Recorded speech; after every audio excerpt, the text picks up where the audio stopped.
Écoutez, merci beaucoup en tout cas de nous rejoindre aujourd'hui et d'avoir accepté notre invitation. Je vous propose qu'on fasse une courte présentation. Donc, je suis Karine Gély, je suis commandante de bord sur Airbus A330 et A350 et je suis la présidente du syndicat national des pilotes de ligne. Fanny avec moi. Et donc, moi, je suis Fanny Aronson, je suis officier pilote de ligne sur Boeing 777 ou copilote, et je suis membre du comité exécutif du SNPL. Et Antoine. Oui, bonjour à tous, Antoine Gaudier, je suis commandant de bord Airbus A320 et je suis un des porte-parole également du SNPL, du Syndicat national des pilotes de ligne. Merci beaucoup de nous avoir rejoints. On ne vous voit pas à l'image, mais on sait que vous êtes là. On vous a demandé, et donc vous avez répondu positivement à l'invitation de vous connecter pour parler finalement d'intelligence artificielle. Dans les cockpits, on entend une petite musique qui pas mal de temps sur le fait que l'intelligence artificielle est en train d'envahir un peu nos vies partout. Il se trouve que les constructeurs ont envie aussi de mettre en place cette technologie à bord des avions dans une forme qui reste à définir. Et il se trouve qu'on n'a pas beaucoup interrogé ou consulté les pilotes, et pourtant les pilotes en tant qu'acteurs de première ligne sur le sujet, et nous spécifiquement en tant que syndicat, promoteur de la sécurité aérienne, etc., on a un avis et des choses à dire. Et on va profiter de l'occasion aujourd'hui pour le. Donc, merci de nous avoir rejoints. Ce qu'on vous proposait de faire, c'était une petite présentation d'une vingtaine de minutes sur les enjeux, le sujet, à nous trois, et puis évidemment de répondre à vos questions après, si ça vous va. Si on regarde un petit peu l'histoire de l'aviation commerciale des 45 dernières années, on voit que l'objectif principal a toujours été d'améliorer la sécurité des vols. Et pour ça, les constructeurs ont créé des recherches et développements sur des automatismes de plus en plus perfectionnés, qui ont commencé par les pilotes automatiques de base, pour ensuite terminer avec ce qu'on a aujourd'hui, notamment des ordinateurs très évolués qui peuvent préserver le domaine de vol des avions, etc. Par contre, depuis quelques années, on voit apparaître quelque chose de tout nouveau, une espèce de rêve fou d'ingénieur qui rêve de créer l'ordinateur parfait qui pourrait venir à remplacer un pilote humain. Cette idée, nous sommes évidemment totalement opposés pour plusieurs raisons, et on lance une alerte sur ce projet. Les raisons, entre autres, sont que nous sommes convaincus que l'ordinateur ou quelque intelligence artificielle que ce soit est totalement incapable de gérer l'imprévisible ou le comportement improbable. Par exemple, je vous donne un exemple qui se passe régulièrement sur nos vols. Je fais très souvent des vols vers l'Afrique centrale. On traverse du nord au sud de tout le désert du Sahara, le désert algérien. Et dans ce désert, il y a énormément de pistes d'atterrissage, pas mal de pistes militaires. Mais ces pistes, hormis 2 ou 3, ne sont absolument pas répertoriées dans notre documentation et ne sont pas non plus dans les systèmes embarqués de l'avion. Donc, elles sont inconnues pour l'avion. En même temps, on transporte parfois du fret dangereux, notamment des batteries lithium. Et durant les vols où on transporte ce genre de matériel, on envisage toujours un feu incontrôlable. Et donc, on envisage toujours de se poser en urgence et on cherche toujours les aéroports où on pourrait se poser en toute sécurité. Or, l'avion ne connaissant absolument pas ces pistes, seuls les pilotes seraient capables d'identifier une piste, souvent en général il fait beau donc on la voit, et pouvoir s'y poser en sécurité. Donc, un cas comme ça, par exemple, on estime que l'intelligence artificielle ou tous les automatismes, aussi perfectionnés soient-ils, n'ayant pas l'information de pistes existantes, ne peut pas s'y poser en toute sécurité. On estime aussi que retirer un pilote de l'avion et le remplacer par l'intelligence artificielle réduirait drastiquement l'expertise à bord. 2 pilotes ensemble, on est capable d'élaborer des plans d'action, des stratégies de vol, et on sait aussi qu'on est beaucoup plus fort et beaucoup plus performant en équipage à 2 que si on était tout seul aux commandes. Et un autre point vraiment, pour moi, un des plus importants, c'est que toute la sécurité dans les avions repose aujourd'hui sur la redondance. Je m'explique. La redondance, c'est en fait que chaque système de l'avion est doublé, voire triplé ou quadruplé, en imaginant que l'un des systèmes tombe en panne. C'est la conception même des avions. On prend un système de secours, un système identique. Un exemple, les moteurs. 2 moteurs dans un avion. On a eu des avions à 4 moteurs, 3 moteurs, 2 moteurs. On ne passera jamais en dessous de 2 moteurs, en tout cas pas pour l'instant, puisqu'on envisage toujours la panne d'un moteur Il faut qu'il y en ait un qui reste. Pareil pour les génératrices, on a, selon les types d'avions, 2 génératrices qui font l'électricité à bord, parfois 3, 4, même 5 des fois. Voilà, tous les ordinateurs sont doublés par des systèmes totalement identiques. Et il semble totalement incroyable et irrationnel de vouloir passer de 2 pilotes à un pilote. On supprimerait la redondance de l'expertise et pour nous, c'est totalement contre nature, on va dire, et contre la sécurité des vols. Voilà, donc de notre point de vue, en fait, là, on est dans le projet de certains constructeurs d'avions et finalement offre une solution bancale à un problème qui n'existe absolument pas aujourd'hui. Et de notre point de vue, c'est totalement un projet qui est commercial et absolument pas dédié à la sécurité des vols et des passagers. Mais je vais laisser Fanny vous expliquer un petit peu comment ça se passe dans un avion, ce qui vous aidera probablement à mieux comprendre pourquoi on soutient cette position. Alors voilà, dans l'avion, déjà, comme vous le savez, on a des fonctions. C'est-à-dire que, comme Karine et Antoine, d'abord, il y a toujours un commandant de bord. Le commandant de bord, c'est le chef de la mission. Ensuite, il y a 1 à 3 officiers pilotes de ligne. On dit aussi parfois copilote, comme moi. Ensuite, après ces fonctions, lors de chaque vol, on va se répartir des rôles. Peut-être que vous en avez déjà entendu parler. Il y a d'abord un pilot flying, on appelle ça PF. Le pilot flying, c'est celui qui va piloter ou c'est celui qui va manipuler le pilote automatique quand on est sous pilote automatique. Et il va aussi toujours vérifier et surveiller ce que son collègue fait. De l'autre côté, il y a le pilot monitoring. On appelle ça PM. Le pilot monitoring, son rôle principal, c'est de surveiller ce que fait le pilot flying pour être sûr qu'il fait les bonnes actions, qu'il rende bien le bon cap, la bonne vitesse, etc. Il va aussi faire les messages radio, faire les checklists, assurer le suivi du vol, vérifier que tout fonctionne bien au niveau des systèmes. Donc voilà, pilot flying, pilot monitoring. Et ça, en fait, on va alterner à chaque vol pratiquement, ou même à l'intérieur de chaque vol. Le commandant peut être PF, par exemple pour le décollage, et le copilote va être PM, et à l'atterrissage, on peut faire l'inverse, par exemple. Comme ça permet à tout le monde de garder l'expérience de chacun de ses rôles, et l'expérience, par exemple, de savoir faire des atterrissages. Ensuite, un concept qui est vraiment au cœur de notre métier, c'est le cross-check, qu'on pourrait traduire en français par vérification mutuelle. C'est le fait que pour chacune des actions, comme je vous disais, le PF surveille le PM, mais aussi le PM surveille le PF. Et bien, c'est vrai aussi pour chacune des actions. C'est-à-dire que, par exemple, quand le contrôleur nous donne une altitude à laquelle il faut monter, et ben, moi, en tant que PF, je vais afficher l'altitude et mon collègue PM va vérifier que j'ai affiché la bonne altitude et me signifier qu'il est bien d'accord avec ça avant qu'on monte. Pourquoi ? Parce que les conséquences d'une erreur d'affichage ou de manipulation ou de compréhension, par exemple, du contrôleur, pourraient être dramatiques. Un espacement entre 2 avions, il descend jusqu'à 300 mètres. Donc, si je me trompe d'une altitude, ça peut avoir des conséquences catastrophiques. Donc, ce qu'il faut comprendre, c'est que le cross-check, il est au centre de toutes nos actions. Et d'ailleurs, j'ai oublié de vous dire que le cross-check, c'est entre collègues, mais c'est aussi vérifier ce que la machine fait. C'est-à-dire que c'est sans arrêt, à chaque fois, un aller-retour, comme ça, pour chacune des actions. Et c'est pour ça que, du coup, ce qui nous pose aussi problème dans le concept d'Airbus de vouloir supprimer un pilote aux commandes, c'est que, du coup, on perd toute cette notion de cross-check, puisqu'on ne peut plus avoir cette fonction entre 2 pilotes.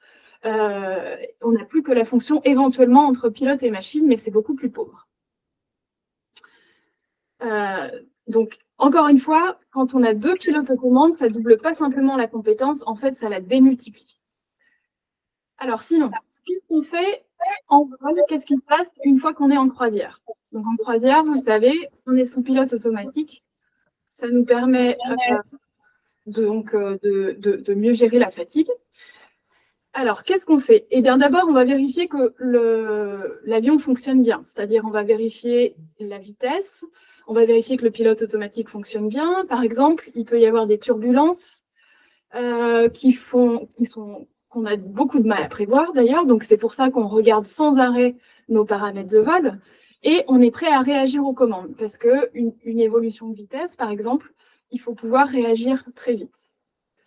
Donc, d'abord, on suit les paramètres de l'avion. Ensuite, on va faire le suivi du vol, c'est-à-dire que, par exemple, on va suivre le carburant, on va vérifier que tout va bien, qu'il n'y a pas de fuite. Et puis ensuite, on va toujours avoir en permanence en tête un plan B, un plan C, c'est-à-dire on va vérifier les aéroports qu'on a autour de nous, c'est-à-dire la longueur des pistes, est-ce qu'il y a des travaux sur les pistes, est-ce qu'il y a des pompiers, si jamais on doit se poser là, est-ce qu'il y a un hôpital. Et donc, de cette manière, on est toujours prêt. Par exemple, on se dit, en cas de panne moteur, je vais aller là. Si jamais j'ai un passager qui fait une crise cardiaque, eh ben, je vais aller là. On est toujours prêt. On fait aussi le suivi du météo, du vol. Par exemple, quand on traverse l'Afrique, du nord au sud, du sud au nord, il peut nous arriver en traversant l'équateur qu'on rencontre des zones d'orage pendant 3-4 heures. Ça peut arriver. Donc, dans ces cas-là, en fait, on va devoir, nous, éviter les orages en tactique et ça va nous prendre une énorme charge de travail. Donc, tout ça pour dire qu'en croisière, on peut avoir une charge de travail relativement faible selon les cas, mais on peut aussi avoir une charge de travail très élevée, ce qui impose qu'il y ait justement 2 pilotes aux commandes, un pour vérifier toujours ce que fait l'avion et l'autre pour faire le suivi du vol. J'ai un petit exemple à vous donner. Finalement, ce qui nous arrive le plus en long courrier, ça va être des passagers malades, parce qu'il faut reconnaître que nos avions fonctionnent quand même assez bien. Donc, un passager malade, j'ai eu le cas, par exemple, sur un vol où on allait en Amérique du Sud. Et à travers Dakar, on a eu un passager qui était en insuffisance respiratoire. Donc, le personnel de cabine nous prévient. Évidemment, c'est à eux de gérer la situation côté passager, donc le mettre sous oxygène. Et dans ces cas-là, nous, notre rôle, c'est de faire le chef d'orchestre. Donc, on fait l'appel médecin. On va commencer à se préparer opérationnellement. Si jamais la situation se dégrade, où est-ce qu'on l'emmène, où est-ce qu'il y a un hôpital et tout ça. Donc, on est prêt. Et ensuite, on va développer notre processus de décision pour vraiment prendre la décision, est-ce qu'on peut continuer le vol en fonction de l'évolution de la situation, avec un appel SAMU et tout ça. Et donc, ce qui est important de comprendre là-dedans, c'est que dans ces cas-là, il y a beaucoup de choses à faire, parce que le problème est complexe. Il faut réfléchir à est-ce qu'il y a des bouteilles d'oxygène qui nous attendent à destination pour pouvoir faire le vol de retour. Est-ce que ça ne va pas consommer beaucoup trop d'oxygène? Et donc, dans ce cas-là, il vaut mieux qu'on aille d'abord se poser, une fois son état stabilisé, hein, bien sûr, se poser à un hôpital pour qu'on puisse continuer le vol sereinement. Tout ça pour dire que dans ce cas-là, bah, c'est super important qu'il y ait le PM qui va faire la communication avec la cabine, avec le SAMU, avec la compagnie, qui va gérer l'état du passager et nous tenir au courant, son collègue pour voir ce qu'on fait en temps réel, et le PF qui va toujours, du coup, vérifier que l'avion va bien, qu'on continue notre vol, qu'on vole sereinement. Tout ça parce que même s'il y a un passager malade, il ne faut jamais oublier que derrière, il y en a 475 autres qui, eux, sont en bonne santé et qu'on doit amener en toute sécurité à destination ou en tout cas sur un aéroport. Voilà. Ensuite, comment on gère la fatigue à bord? Donc, sur long courrier, sur les vols de plus de 8h30, on est ce qui s'appelle en équipage renforcé. Ce qui veut dire qu'il y a un commandant de bord et toujours 2 à 3 officiers pilotes de ligne ou copilotes. Ça nous permet de, tout en maintenant 2 pilotes aux commandes, ça permet à un des pilotes d'aller se reposer pendant la croisière dans le post-repos. Donc en gros, on divise la croisière en parties égales et il y en a toujours un, comme les marins par exemple, qui font des quarts. Il y en a un qui va se reposer dans le post-repos. Pourquoi on a besoin de ça? Parce que finalement, en temps normal, à part ce que je viens de vous expliquer avant, en temps normal, la phase la plus chargée quand même du vol, c'est l'approche. Pourquoi? Parce qu'on approche, on se rapproche du sol, évidemment. Donc, sur les aéroports, il peut y avoir du trafic. Donc, il y a beaucoup de choses à gérer. Peut-être qu'il y aura des orages, donc pareil, des évitements d'orage. Peut-être qu'il va falloir qu'on fasse une remise de gaz, donc on repart pour un tour, pour revenir se poser. Peut-être qu'il va falloir qu'on gère un déroutement. Donc, peut-être que le vol, en fait, on va lui rajouter 2-3 heures en plus si jamais on doit dérouter. Donc, c'est pour ça qu'il faut quand même être reposé pour pouvoir aborder sereinement cette approche et avoir toute la disponibilité nécessaire pour arriver en sécurité. Alors, du coup, justement, je me pose une question parce que je vois qu'un des arguments d'Airbus pour supprimer un des pilotes à bord, et donc qu'il n'y ait plus qu'un pilote aux commandes pendant la croisière, c'est de dire, finalement, ça va permettre aux pilotes de mieux gérer leur fatigue et d'améliorer leur repos. Alors, je ne sais pas ce que vous en pensez, mais moi, je vois un peu un antagonisme entre le fait de supprimer un pilote. Comment, en supprimant un pilote, on peut arriver à réduire la fatigue de ceux qui restent? J'ai un peu du mal à comprendre. D'autant plus que quelque chose qui peut être à noter, c'est que il y a quelques mois, s'est terminée l'étude de sécurité sur la suppression d'un pilote à bord qui a été menée par l'EASA. Donc l'EASA, c'est l'autorité de contrôle européenne de l'aviation civile. Cette étude de sécurité, elle a été menée donc avec l'EASA, avec des gens d'Airbus, avec des gens de Dassault, avec un de nos représentants pilotes, d'ailleurs des syndicats européens. Mais par contre, il y a quelqu'un qui manquait. Un expert de l'aéromédecine ou un expert de la fatigue. Malgré la demande répétée de notre syndicat européen, qui s'appelle l'ECA, on n'a jamais pu obtenir le fait qu'il y ait un expert aéromédecine à cette étude de sécurité. Alors pareil, on peut quand même s'en étonner sur un concept qui justement va complètement remettre en cause la gestion de la fatigue et le repos à bord. Ça pose question. Pourquoi on n'a pas pu avoir cet expert-là? Voilà, donc maintenant, je vais laisser la parole à Antoine, qui va vous parler encore un petit peu plus de toutes les conséquences de ce concept de monopilote. Oui, merci Fanny. Alors sur le sujet, en fait, de quoi finalement on parle de sécurité aérienne. On est dans une industrie de masse dont le niveau de sécurité est probablement pour une industrie du transport la plus évoluée qui existe. On dit souvent pour la boutade que c'est l'ascenseur qui gagne et ensuite c'est le transport aérien. L'ascenseur c'est un petit peu plus sûr. En tout cas, ce qui est sûr, c'est que si le transport aérien s'est classé en termes de sécurité à ces niveaux-là, c'est pas le fruit du hasard, c'est parce que toutes les évolutions technologiques et toutes les évolutions de procédures, etc., ont été réfléchies. Et aujourd'hui, on se retrouve confronté à une volonté des constructeurs d'avancer sur un domaine un peu flou, de l'intelligence artificielle embarquée, de la technologie avancée, de super pilotes automatiques. C'est pas très bien défini, mais pour autant, c'est médiatiquement partagé. Et on voit bien du côté des constructeurs, et notamment d'Airbus, la volonté d'avancer. On a tous entendu parler de Dragonfly. Dragonfly, c'est cet avion, un A350 un peu modifié, qui serait capable de voler tout seul, de prendre des décisions à la place des pilotes, de se poser en cas d'urgence, de décoller seul, etc. Et quand bien même Airbus s'en défend de dire mais oui, mais c'est pas pour faire un avion automatique demain. L'idée selon laquelle, vous voyez, notre avion est tellement technologiquement avancé qu'il peut voler tout seul. Donc, vous comprenez bien qu'aujourd'hui, faire voler votre avion avec un seul pilote, ça paraît, et retirer donc un pilote aux commandes sur les deux qui sont en permanence aux commandes, ça paraît une idée qui dans l'opinion, pourrait paraître séduisante et acceptable. Et nous, justement, face à ça, face à ce flou dans l'avancée technologique, on a des arguments à avancer. Ce qu'on vient déjà de dérouler, ce rappel de contexte, comment ça fonctionne dans un cockpit, etc. Et donc on est fondé à dire que sur cette avancée, cette volonté de réduire le nombre de pilotes aux commandes, en tant que pilote et en tant que syndicat promoteur de la sécurité aérienne, on a des arguments. Le premier argument, c'est donc effectivement que c'est une remise en cause de la sécurité aérienne.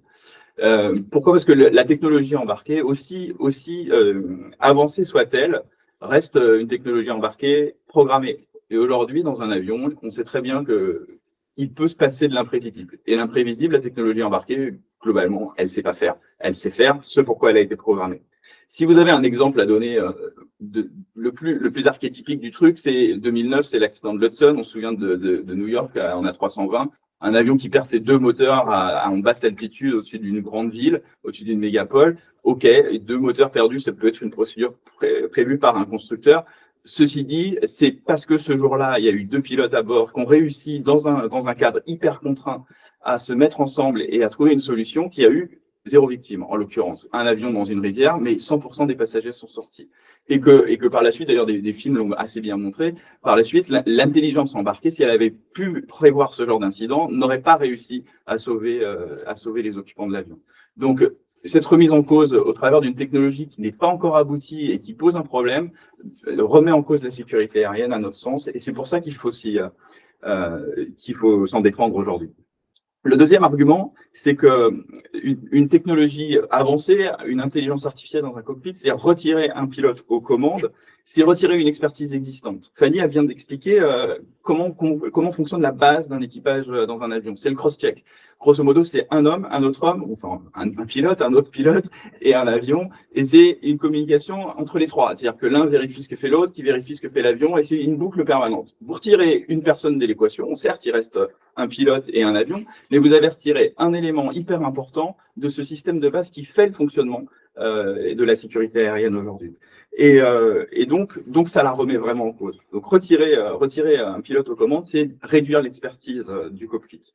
Par ailleurs aussi, ce qu'on ignore finalement de l'extérieur, ce qu'on mesure en permanence dans la sécurité aérienne, c'est l'insécurité, c'est-à-dire ce qui n'a pas marché. Ce qu'on voit finalement, soit c'est un crash, soit c'est un incident grave, soit c'est quelque chose qui a dysfonctionné. Ce qu'on ne mesure pas et ce qui n'est pas mesuré au travers de cette volonté d'avancer dans l'intelligence artificielle, c'est tout ce qui est évité en permanence par un équipage. Et par essence, c'est transparent. Le fonctionnement d'un équipage, c'est de vérifier que le système fonctionne conformément à ce à quoi il a été construit et que l'ensemble du vol se déroule exactement conformément à ce qui a été planifié. Et il se trouve que dans la réalité, ça se passe jamais de cette façon-là. Il y a toujours quelque chose qui dysfonctionne, la météo qui est différente, le système automatique qui présente un petit bug, le pilote qui fait une erreur, comme vous faites tous les jours des erreurs dans les actions du quotidien, et c'est rattrapé en permanence pour que le système soit vertueux. Donc, si vous diminuez la présence humaine à bord de l'avion, avec un système embarqué aussi performant soit-il, vous diminuez l'expertise dans le cockpit. Et le dernier argument, c'est que finalement, en diminuant l'expertise, en enlevant un pilote aux commandes, vous en laissez un seul, et donc l'expertise restante, elle va être particulièrement dégradée. Pourquoi? Parce qu'elle va être seule déjà, donc elle va être obligée d'être en permanence sollicitée. Et d'autre part, parce qu'un seul pilote aux commandes, dans la réalité, et il ne faut pas le nier, c'est qu'à un moment ou un autre du vol, ça va être 0 pilote aux commandes. C'est-à-dire qu'un pilote, il n'est pas là pour rester 8 heures devant son guidon, j'allais dire, en étant à 100% du temps disponible. Il y a des absences pour raisons physiologiques, etc. Et là, le constructeur reste soit dans le flou, soit dit, mais c'est pas grave, notre appareil, pendant quelques minutes, pourra être piloté par 0 humain, puisque la technologie avancée est suffisamment avancée pour le permettre. Mais il se trouve que les incidents, parfois, alors ok, c'est pas tous les jours, ok, c'est pas le cas général, mais l'incident qui se produit, ça se produit en quelques secondes et la dégradation, elle intervient très vite. Et présenter les choses aujourd'hui en disant, mais notre système embarqué est suffisamment affûté pour rattraper une situation, c'est prendre un risque et mettre en jeu finalement l'édifice de la sécurité aérienne qui a été bâti depuis pas mal de temps et pas mal d'années, au bénéfice d'une cause dont on a pour le moment assez peu de raisons de voir l'objectif. Donc c'est vraiment ces 3 raisons: une diminution globale de la sécurité aérienne, une diminution de l'expertise restante et une suppression d'une partie de l'expertise présente en supprimant un pilote. Donc supprimer un des 2 pilotes aux commandes aujourd'hui ne nous semble ni une voie à explorer, ni raisonnable. Il se trouve qu'on a, dans notre démarche, puisqu'on prend la parole aujourd'hui et qu'on a notre mot à dire, puisque jusqu'à maintenant, c'est les constructeurs et notamment Airbus qui avancent ses pions sur le sujet sans finalement avoir beaucoup de contradictions. Nous, on s'est appuyé déjà sur notre expertise personnelle, parce qu'encore une fois, en tant qu'acteur de première ligne, on a notre mot à dire, et également sur une étude, on a fait une étude d'opinion auprès d'Odexa, auprès d'un échantillon représentatif de Français, un sondage sur lequel on a été interroger les Français sur leur perception de la sécurité aérienne et surtout leur perception du niveau de confiance qu'ils auraient à l'égard d'un transport aérien dans lequel l'intelligence artificielle serait implémentée d'une façon ou d'une autre, sachant que c'est encore flou, mais en tout cas, on a des pistes qui ressortent de ce sondage. Le premier renseignement sur les 3 qu'on a ressortis de ce sondage, c'est que d'une part, le niveau de confiance global des Français à l'égard du transport aérien aujourd'hui est fort, à peu près 70%, des Français sont confiants lorsqu'ils montent en avion, ce qui est une très bonne nouvelle. C'est pas forcément naturel de voler, donc avoir 70% d'un échantillon représentatif qui dit bah, nous, quand on monte dans un avion, on n'a pas peur, ça nous va bien. Il se trouve que ce chiffre-là, quand on le confronte à la mise en place à bord de l'avion d'une intelligence artificielle, encore une fois, le concept est un peu flou, mais c'est-à-dire d'une technologie embarquée qui serait à même de prendre des décisions à la place du pilote ou de réduire le nombre d'humains à bord. À ce moment-là, ce niveau de confiance chute drastiquement. Il est divisé par 3. On passe de 70 à un petit peu moins de 20%, 17% à ce moment-là, ou qui aurait toujours le même niveau de confiance à l'égard du transport aérien. Donc, c'est suffisamment flagrant pour être indicatif. Et surtout, ce chiffre, il a une conséquence immédiate. Et c'est le deuxième enseignement du sondage. La conséquence immédiate, elle est économique et elle va avoir une résultante pour les compagnies aériennes. C'est-à-dire que, grosso modo, les passagers qui vont voler sur les avions pilotés par 2 pilotes, pour lesquels ils ont confiance, vont réfléchir à 2 fois avant de monter dans un avion dans lequel ils sauraient qu'il puisse être piloté par une technologie avancée qui ne soit pas humaine. C'est-à-dire qu'on passe dans cet échantillon, plus de 80% des Français interrogés expliquent qu'ils auraient soit une hésitation, soit carrément une non-réservation dans l'avion dont ils sauraient qu'il est piloté par une intelligence artificielle. Donc l'impact économique, c'est pas simplement un niveau de confiance et pas de suite. C'est la suite immédiate, c'est que l'engagement à voyager va chuter. Et donc les compagnies aériennes seront économiquement sanctionnées. Et le troisième enseignement, c'est une façon de vérifier que l'échantillon n'est pas contre la technologie. C'est-à-dire que globalement, les Français sont en faveur d'une progression, ce qui est exactement notre position, d'une utilisation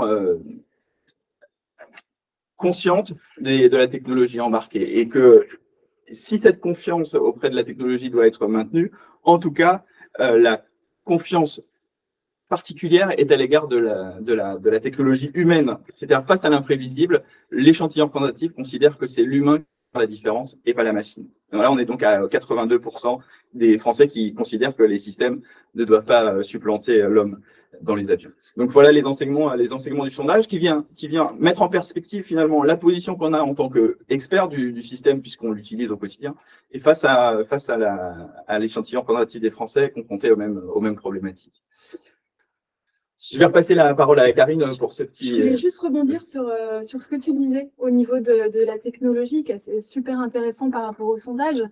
Et il y a quelque chose qu'on perd aussi parfois de vue au niveau de la technologie, des automatismes, si vous voulez, de l'intelligence artificielle.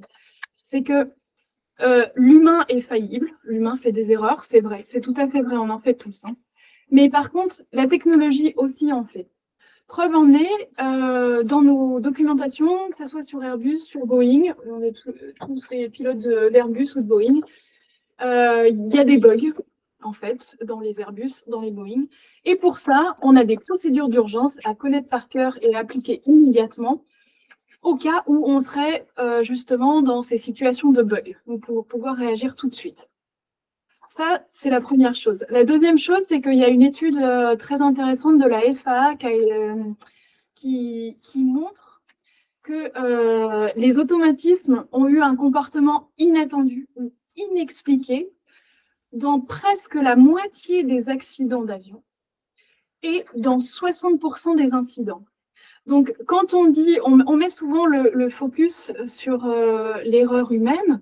Bon, et c'est très bien pour essayer de comprendre les accidents, tout ça, c'est une très bonne chose. Ce qu'on veut, c'est comprendre pour pouvoir avancer, pour pouvoir toujours faire progresser la sécurité. Mais c'est qu'une partie de la réalité. La réalité, c'est que les automatismes, eux aussi, sont faillibles, aussi perfectionnés soient-ils. Donc, encore une fois, notre message, c'est que on est tout à fait satisfait de la technologie, des automatismes qui nous facilitent la vie tous les jours et qui augmentent la sécurité, mais les automatismes ou la technologie embarquée ne sont que complémentaires de l'humain. On a besoin d'être ensemble, c'est complémentaire, ça ne peut pas remplacer l'humain. Voilà. Et maintenant, je laisse la parole à Karine. Merci à toutes les deux, merci pour toutes ces explications. Juste, je vais vous donner mon sentiment personnel. Moi, je suis j'ai commande bord, j'ai quasiment 14 milliards de vols à mon compteur et je vous avoue franchement que l'idée de me retrouver seule aux commandes de nuit au-dessus de l'Atlantique, c'est quelque chose qui me rebute vraiment et même qui m'inquiète. Alors, quand le vol se déroule bien, éventuellement, ça pourrait passer.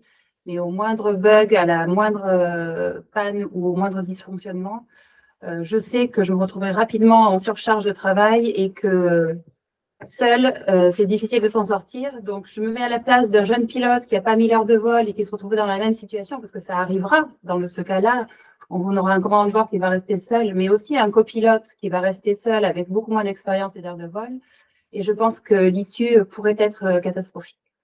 Voilà. Sinon, comme vous le savez, on est à la veille de l'ouverture du Salon de l'aéronautique et de l'espace du Bourget. Donc, on profite aussi un petit peu de cet événement pour lancer l'alerte, nous, le SNPL. Pour rappel, on représente 75% des pilotes français. Et les pilotes français ont le même avis que le nôtre. Et même au-delà, on a été récemment avec Fanny à une réunion de la Fédération internationale des pilotes de ligne qui s'est tenue à Montréal. Cette fédération, l'IFALPA, peut-être que vous connaissez, regroupe plus de 110 000 pilotes à travers le monde. Pour une fois, et c'est assez exceptionnel, on a tous la même vision des choses. On est tous d'accord. Retirer un pilote aux commandes, c'est-à-dire ne pas garder en permanence 2 pilotes aux commandes, est un grave danger pour la sécurité de nos vols. On est formel et une grande campagne est en train de se lancer au niveau international aussi. Donc, ce n'est pas juste une lubie des pilotes français, c'est vraiment un cas de conscience qu'on a tous et une grave menace sur la sécurité.